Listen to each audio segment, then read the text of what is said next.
Halo, ketemu lagi dengan saya Pendeta Cangkuifa di Dating Insight Channel YouTube. Nah, sebelum saya mulai, yuk di subscribe, oke?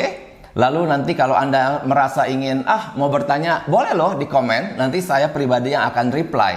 Dan jikalau Anda suka video ini, jangan lupa di like, kasih like, dan boleh di share kepada teman yang mungkin sekarang masih single. Kenapa masih single? Ya, karena dalam serial ini saya akan membahas the 10 commandments of dating. Wah, kenapa saya bahas ini? Karena ini diminta oleh sahabatku Mario yang di Bengkulu. Halo Mario. Nah, kemarin saya ada foto beberapa buku yang saya import dari Amerika. Semua bukunya bahasa Inggris. Dan itu adalah buku-buku yang mewarnai akan siaran saya di Radio Maestro, yaitu Dating Insight Radio Program. Nah, dari siaran tersebut sudah jadi 2 buku, Dating Insight Season 1 dan Season 2. Nah, salah satu buku yang ternyata cukup banyak mewarnai akan siaran saya adalah buku ini. 10 perintah tentang pacaran, ya. Nah, kalau saya lihat di dalam buku ini, saya surprise juga. Ternyata dari 10 hukum di sini ya, 10 hukum perintah. Kita kalau bilang hukum perintah ingatnya 10 perintah Allah, ya. Tapi di sini adalah 10 perintah tentang atau 10 hukum tentang pacaran. Nah, saya ambil di sini ada 6 poin. Nah, saya berpikir bahwa baik juga jikalau saya membuat series tentang hal ini. Dan di sini di depan dikatakan bahwa penulisnya ini Ben Young dan Dr. Samuel Adams berkata bahwa melalui pengamatan dan pelayanannya kepada banyak anak muda, maka dia bilang udah tidak cukup lagi teori tentang relasi, ya, tidak cukup lagi teori tentang relasi, tapi melalui buku ini, melalui pengamatannya, kemudian dia simpulkan, maka dia kemudian membuat 10 hukum atau 10 law, 10 law, ya. Nah, di sini di depannya ditulis time tested laws for building successful relationship, atau kira-kira suatu aturan-aturan atau prinsip-prinsip yang teruji waktu tentang bagaimana membina hubungan yang sukses. Di sini boleh dikatakan itu mungkin, kalau menurut saya ya, sukses itu adalah suatu hubungan relasi jangka panjang, ya. Jadi kita mungkin banyak teman, ya, tetapi apakah kita dekat dengan dia? Nah, jikalau kita dekat dengan dia, apakah kita sanggup untuk berelasi dengan dia dari musim ke musim, tahun ke tahun? Nah, sedikit sekali orang yang memiliki kecakapan seperti ini. Nah, jikalau ingin memasuki pernikahan, saya percaya sekali Anda, saya, kita yang mau menikah harus memiliki kecakapan, kemahiran membangun relasi seumur hidup. Oke. Nah, jadi apa saja sih hukumnya yang ada di sini? Misalnya ya, yang pertama, ini saya akan bahas hari ini. Thou shall get a life. Kamu harus memiliki hidup. Lalu yang kedua, thou shall use your brain. Kamu harus pakai otak. Lucu ya. Suruh pakai otak. Jangan pakai emosi aja. Thou shalt be equally yoked. Itu artinya kamu haruslah sepadan. Thou shalt take it slow. Kamu haruslah pelan-pelan. Jangan buru-buru. Jangan cepet-cepet. Lalu yang kelima, thou shalt set clear boundaries. Kamu harus punya pagar-pagar yang dibangun. Jadi jangan tidak ada batas dan seterusnya ya. Nanti kita akan coba bahas ini. Dan satu-satu hari ini kita bahas thou shall have life, ya, atau thou shall get a life. Ini maksudnya apa? Maksudnya artinya dia ingin menyatakan kepada kita yang saat ini masih single, oke, dan hari ini ada dalam suatu pergaulan dan berencana untuk mencari pacar, dan tujuan daripada pacaran di dalam iman yang saya percaya, iman Kristen, yaitu pacaran itu menuju satu pernikahan seumur hidup, ya. Jadi kita saling mengenal, dan kemudian ada satu masa kita akhirnya memutuskan untuk mau dengan dia sehidup semati sampai maut memisahkan. Nah, masa pacaran ini pastinya sangat penting. Bagaimana kita mengisinya dengan baik. Nah, lalu dikatakan di sini adalah kamu harus memiliki hidup. Apa maksudnya memiliki hidup? Bukankah kita sudah hidup? Maksudnya apa kamu memiliki hidup? Itu contohnya begini, gampang. Orang yang tidak memiliki hidup saat dia pacaran, oke, ternyata di dalam hidupnya itu tidak ada sesuatu yang bisa dia berikan ke dalam hubungan tersebut, ya. Kenapa? Ya karena dia tidak punya hidup. Nah, lalu pacaran ini diisinya dengan apa? Yaitu dia menggantungkan emosinya kepada pasangan. Dia menggantungkan keputusannya kepada pasangan. Dia menggantungkan kegiatannya kepada pasangannya. Jadi dia memberatkan akan relasi ini. Itu orang tidak punya hidup. Sehingga pagi-pagi mungkin saat pacar itu belum bangun sudah ada WA. Udah makan belum? Begitu ya. Apakah ini tanda perhatian? Puji Tuhan kalau perhatian. Tapi itu bisa dibedakan kalau terus-menerus dibombardir dengan WhatsApp. Belum sempat dijawab satu, nggak lama udah tanya lagi, kamu ada di mana? Nggak lama lagi, kamu makan siang apa? Nggak lama lagi, kamu sama siapa? Nah, ini bombardir daripada WhatsApp ataupun messaging, itu menandakan yang terus-menerus WhatsApp ini dia tidak memiliki hidup. Sehingga pacarannya itu diisi dengan apa? Ya, dia selalu ingin tahu tentang apapun tentang kekasihnya. Ini dalam jangka panjang bisa terjadi satu ketimpangan, ya. Pasangannya ini akan lama-lama merasa dibebani. Aduh, ini kenapa sih? Ini pacaran sama dia bikin aku pusing ya. Dulu sebelum ada dia tuh, aku rasanya lebih bebas deh. Tapi sekarang udah ada pacaran sama dia, aduh, aku kayak diteror ya. Aku kayak diamat-amati, aku kayak pokoknya. Nanti kalau aku tidak jawab, dia marah. Nanti kalau dia marah, tambah nggak enak. Aduh, aku jadi pusing mau bekerja. Aku pusing mau pelayanan. Nah, seperti itu. Karena tidak memiliki hidup. Nah, lalu bagaimana ya supaya kita memiliki hidup? Nah, di sini bagus nih. Ada beberapa ya yang disampaikan, ada 5G. Oke, saya coba satu-satu ya, mengikuti akan buku ini saja apa yang disampaikan. Pertama, get grounded. Get grounded itu pas saya baca maksudnya di sini adalah getting grounded is the foundation of getting alive. It is all about having a solid identity and sense of self. Nah, jadi maksudnya di sini adalah seseorang yang memiliki hidup, dia membangun identitasnya. Oke. Dan dia punya suatu kepekaan akan dirinya. Dia itu siapa? Nah, berbicara tentang saya itu siapa, sudah pasti bukan hanya di hadapan manusia, tapi paling penting itu di hadapan Tuhan. Bagaimana cara Tuhan memandang tentang diri kita? Siapa saya di hadapan Tuhan? Nah, di dalam satu serial tentang talenta ini ya, nanti saya kasih linknya ya. Di situ saya menyatakan tentang kita harus mengembangkan talenta kita. Supaya apa? Supaya kita memiliki fondasi kehidupan. Ya, dan talenta itu datangnya dari Tuhan. Dan banyak anak muda ternyata menyia-nyiakan waktu, tahun-tahunnya lewat itu tanpa mengenali apa sih keahlian saya, apa kemahiran saya, apa minat saya, apa passion saya, apa visi saya. Saudara-saudariku, jikalau Anda masih pemuda, Anda masih pemudi, Anda masih single, yuk bangun fondasi hidup Anda yang didasarkan kepada apa? Kepada identitas Anda sendiri. Saya pribadi bergumul akan identitas siapakah saya itu, wah lama sekali ya. Lama sekali melalui buku-buku saya berusaha menggali tentang siapakah saya. Sampai akhirnya saya tahu saya adalah seorang hamba Tuhan. Dan hari ini saya puas dengan identitas saya. Kalau saya pergi kemana-mana, di pesawat misalnya, suka kenal dengan orang baru kenal begitu. Nah pasti ditanya, mau ngapain Pak ke kota itu? Oh, saya hamba Tuhan, saya akan berkhotbah. Nah begitu ya. Lalu saya balik tanya, kalau Bapak bagaimana? Oh, saya mau berdagang. Nah seperti itu. Setiap orang memiliki identitas. Temukanlah identitas dirimu. Dan kemudian dalam identitas tersebut ada aktivitas di mana engkau harus mengembangkannya. Ya, sampai jadi. Oke, tidak setengah-setengah. Oke, ini yang pertama ya, tentang get grounded. Artinya ground itu adalah memiliki satu fondasi yang didasarkan kepada identitas pribadi yang saya percaya Tuhan telah menetapkan tentang apa panggilan kita, apa pekerjaan kita, apa peranan kita in the society, di dalam masyarakat. Harus kita temukan sebelum ada pacaran. Nah, yang kedua, get group. Nah, get group di sini dia menyarankan agar supaya kita bisa memiliki satu relasi dengan beberapa orang ya. Artinya ini pasti pertemanan ya. Kalau saya membayangkan langsung kepada misalnya pertemanan di gereja. Nah, dalam suatu pertemanan yang dia bilang in a meaningful way. Jadi ada satu makna di dalam pertemanan tersebut. Jadi bukan pertemanan yang merusak, oke? Kitab suci juga melarang kita untuk kita bergaul dengan orang fasik. Jangan.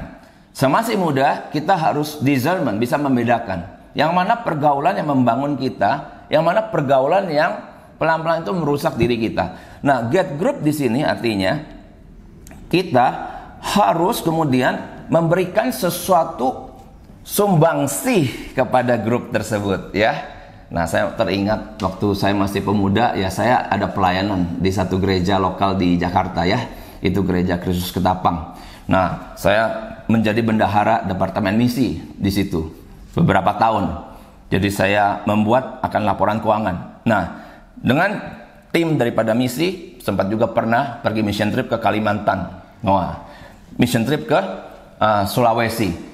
Nah, dalam pengalaman-pengalaman dengan grup ini, saya bertemu dengan banyak hamba Tuhan, dengan orang mencintai Tuhan, dan saya merasa sangat ditumbuh kembangkan.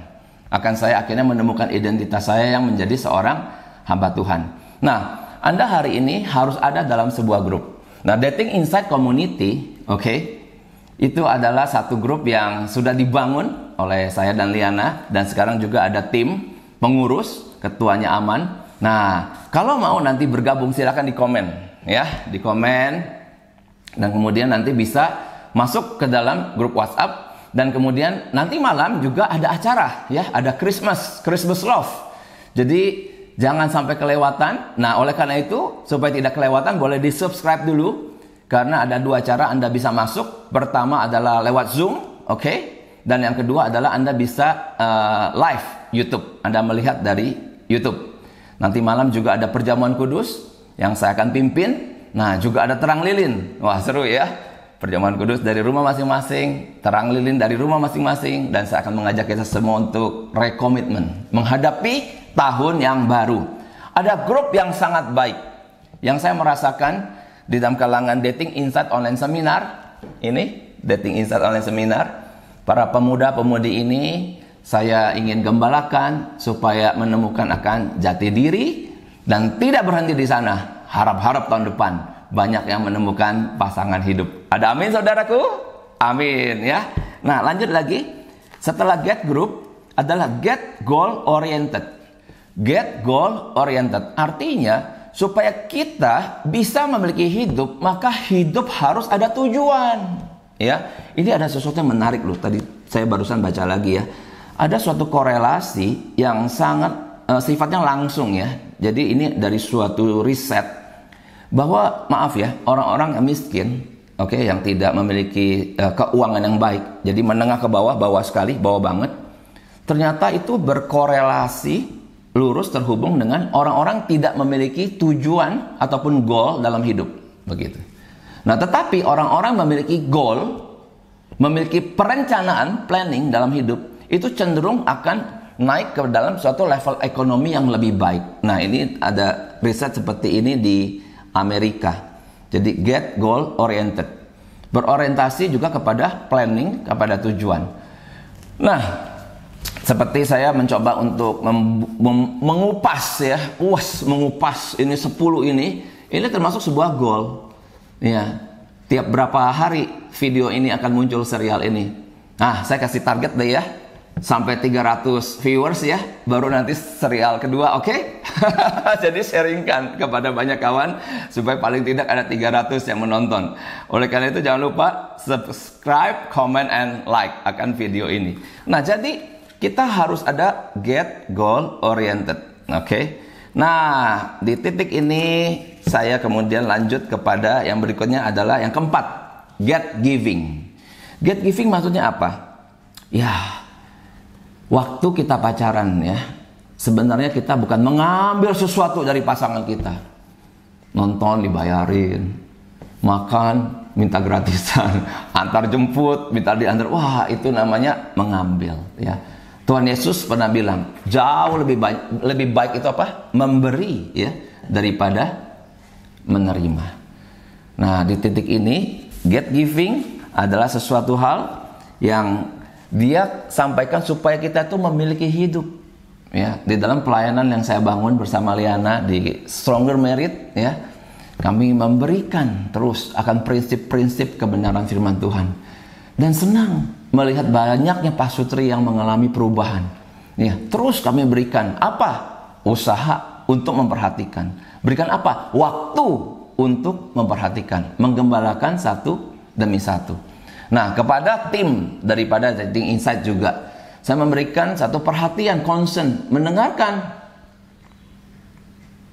Apa ini ya masalahnya orang ini begitu. Nah, itu membutuhkan effort, membutuhkan satu pikiran yang jernih. Kalau tidak, waktu mendengarkan ya mungkin tidak dengarnya, tidak konsen, ya. Tetapi waktu ingin memberikan waktu dan effort, get giving. Nah, Anda ingin memiliki hidup, coba mulai pikirkan apa yang bisa Anda berikan. Ya, ini masih masa Natal, bentar lagi tahun baru. Coba lingkungan kecil keluarga saja. Jika masih ada papa mama, apa yang bisa Anda berikan buat papa mama? Mungkin ucapan terima kasih. Makasih ma sudah masakin. Makasih pak sudah bimbing sampai hari ini. Ada tidak Anda ucapkan thank you? Very simple loh. Thanks, say thanks. Tapi say thanks yang terbaik itu juga harus dipikirkan. Kenapa mengucapkan terima kasih? Apa alasannya? Sehingga orang yang diberikan ucapan terima kasih itu pun merasa, oh iya, puji Tuhan ya. You are welcome. Seperti itu ya, sama-sama begitu kan. Nah, memberikan apa? Memberikan akan, ya, jikalau kita sudah bekerja, kita punya sumber keuangan, maka kita harus pikirkan untuk memberi. Memberi kemana? Ya, memberi kepada orang-orang terdekat yang mungkin Anda itu ingin berikan satu penghargaan, meng-honor ya. Bisa tadi, kalau udah ucapkan terima kasih ke papa mama, sekarang berikan dia hadiah. Juga kepada yang selama ini Anda dalam sebuah gereja tertentu, di mana Anda merasa sangat bertumbuh di sana, Anda juga wajib memberikan. Atau kepada lembaga pelayanan, di mana Anda melayani, Anda merasa bertumbuh, berkembang, Anda pun memikirkan harus apa? Get giving. Ya, ini yang keempat. Nah, yang kelima, get growing. Oke. Nah, di sini katakan some people a little more than walking corpse. Jadi banyak orang dibilang ya, some people ya mungkin tidak baik, tapi ada beberapa orang ya itu berjalan seperti tulang belulang. Kenapa? Karena udah berhenti bertumbuh. Ya, berhenti bertumbuh. Ngeri sekali. Nah, jadi kita harus terus ya belajar untuk bertumbuh. Katanya apa? Belajarlah bahasa baru. Belajarlah alat musik yang baru.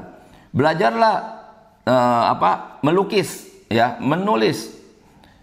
Belajarlah untuk misalnya mulai memancing. Ya, meningkatkan juga kemampuan kamu berbicara di hadapan banyak orang. Lalu mainkan olahraga favorit kamu atau melanjutkan akan kuliah kamu. Ya, pergilah travel. Sekarang nggak boleh lagi corona ya. Ini lagi di sini. Nah, belajarlah tentang budaya negara lain atau suku bangsa lain. Nah, saudara-saudara, di sini ada berbagai tata cara supaya kita bisa bertumbuh. Lalu ada saya tulis good di sini. Saya kalau baca buku ya itu suka dicoret-coret. Ya, ini juga satu metodologi membaca buku yang baik. Nah, ini ada saya tulis good. Ini saya coret ini 6 tahun yang lalu. Saya coba baca ya. Success comes from good judgment. Good judgment comes from experience. And experience comes from making mistakes. Nah, jadi kesuksesan itu datang dari penilaian yang baik. Penilaian yang baik artinya kamu bisa menilai dengan baik. Itu tergantung dari kamu punya pengalaman atau tidak. Nah, pengalaman yang kamu miliki itu terjadi karena kamu juga telah membuat cukup banyak kesalahan, ya. Jadi, kenapa orang bikin kesalahan? Karena dia berani melangkah, dia berani bertindak, dia berani berbuat. Orang tidak bikin kesalahan karena dia tidak berbuat apa-apa. Kelihatannya baik ya, padahal dia ada di comfort zone. Nah, saudara-saudariku, sedikit lagi ya. Kalau Anda melanggar, consequences of breaking this commandment. Kalau Anda melanggar ataupun tidak mentaati, wah, ini namanya 10 hukum ya. Maka dikatakan kamu akan bosan. Ya, kalau nggak punya identitas diri, kita hidup bosan sekali. Lalu depresi, lonely, kesepian. Lalu self-centered, egois, worried, itu khawatir, hopeless, kehilangan pengharapan.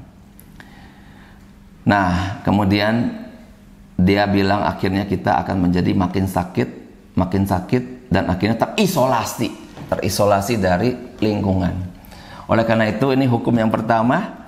Saya pikir ini satu awal yang bagus ya.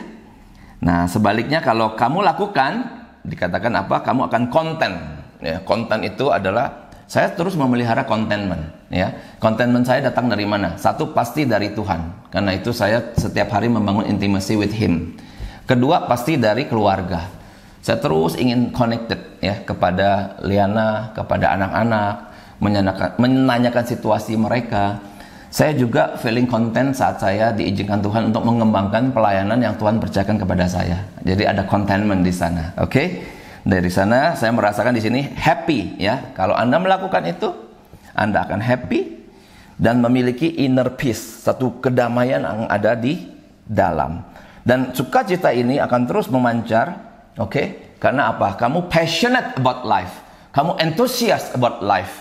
Jadi kamu adalah menjadi orang yang sangat semangat, ya. Begitu bangun pagi, aha, gitu ya.